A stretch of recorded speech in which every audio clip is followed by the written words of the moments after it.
Controller drift can be a frustrating issue for gamers, especially in fast-paced games like Call of Duty.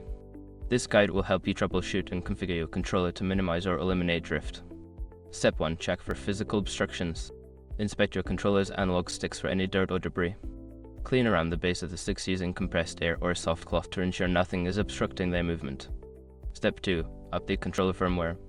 Connect your controller to your console or PC and check for any available firmware updates. Keeping your controller's software up to date can resolve many performance issues, including drift. Step 3. Adjust dead zone settings.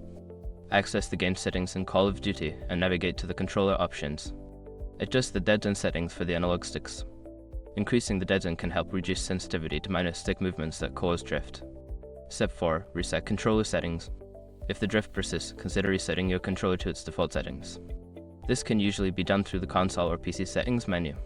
Be sure to note any custom configurations you may want to restore later. Step 5. Consider hardware solutions. If all else fails, it may be time to consider hardware solutions. This could involve replacing the analog sticks or even purchasing a new controller designed to minimize drift. Research options that fit your gaming style and budget. By following these steps, you can effectively manage controller drift and enhance your gaming experience in Call of Duty. Happy gaming!